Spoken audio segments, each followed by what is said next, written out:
Hi there. I just wanted to give a quick tour of my board game shelf because I recently reorganized it and I'm really excited about how it came together. Okay, so here is a wide shot in all its glory. We're gonna zoom in shelf by shelf.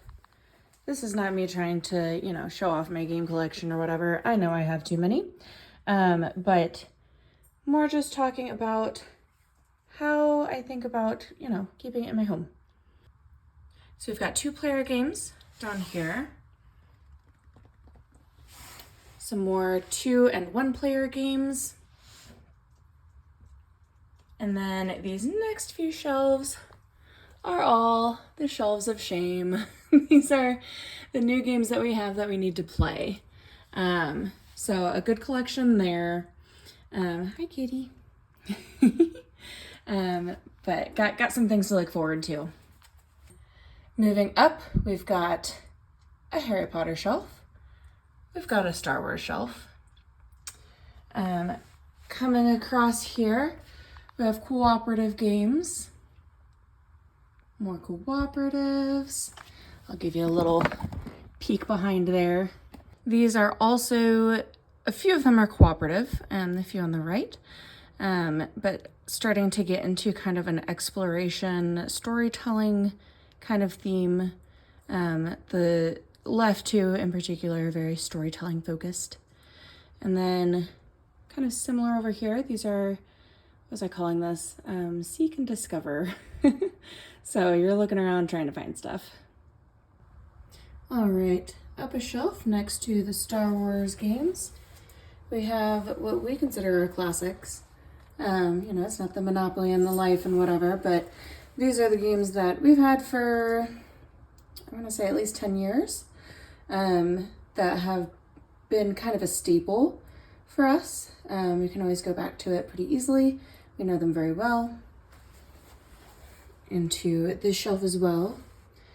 Continuing with that same sort of idea, but then also kind of a transition shelf. So a couple that are still sort of classics. Takenoko was the first game that my husband got me. I think that was a Christmas present.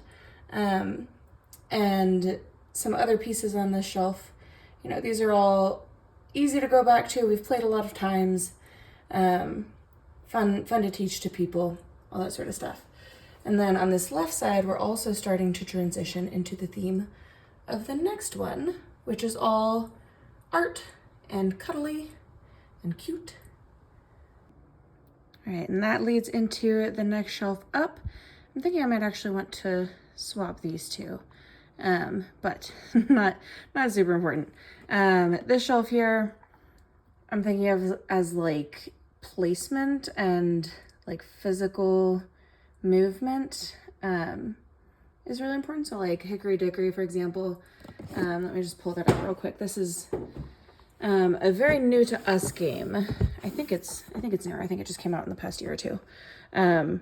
But you are working on this actual like clock that spins around, and you're playing with the little mice. They jump on the hands move around, the mice jump off.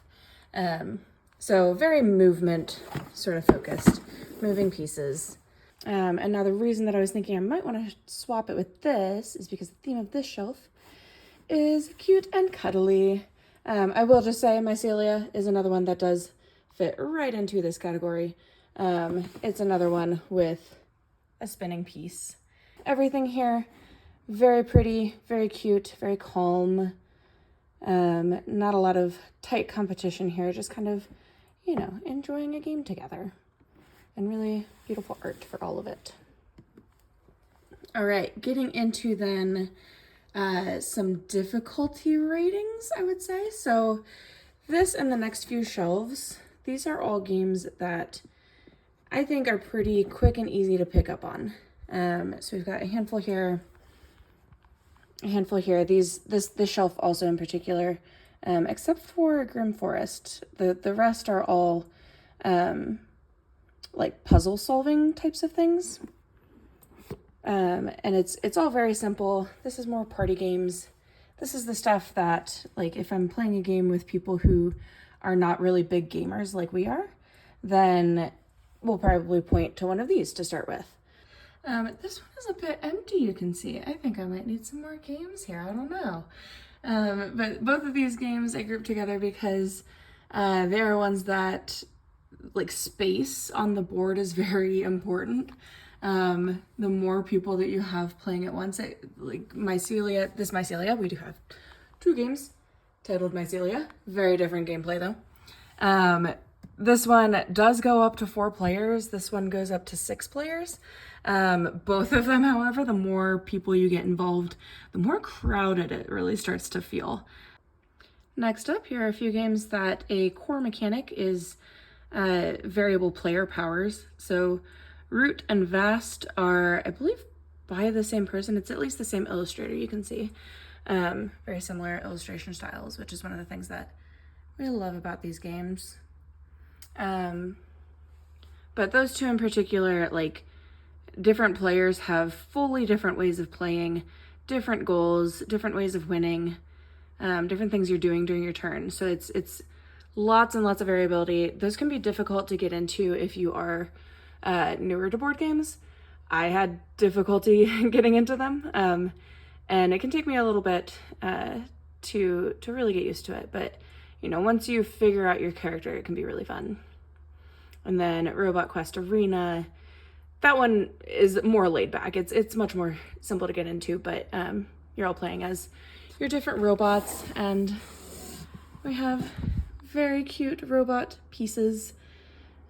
Each one does their own kind of special thing.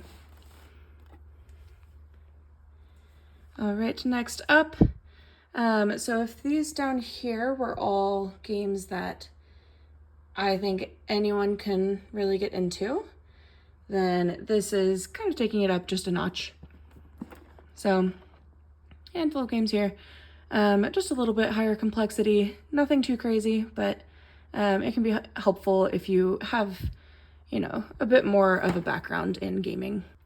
And then into these final 2 shelves, these are my favorite category of game, which is just like very thinky, kind of engine buildy, trying to set yourself up for success based off of what you've done in previous turns. So those are all the main shelves. We do have a few more games up here, which were just very pretty for display.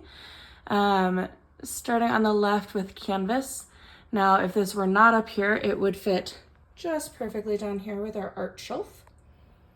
But as is, we have these 3 decks, basically, of the same game, and it all just goes together so beautifully into one big panoramic image. We have Mistwind, which that one fits right into my thinky category. Think kind of like Ticket to Ride, but a lot more. You're creating routes, transporting cargo. Twisted Cryptids, and then its expansion, Cryptid Culture. So you can see we've got some fancy stuff going on there. I can't think of what that's called right now. But yeah, and some of the cards in there. This was a Kickstarter deluxe version, so we got all the fancy stuff. And then Everdell, the magnificent box of everything. So that is the game shelf. I'm curious how you all organize your games. Do you go by theme? Do you go by level of difficulty, number of players? Is it all just kind of like whatever fits into a spot, that's where it goes? Yeah, let me know in the comments. And thank you for watching.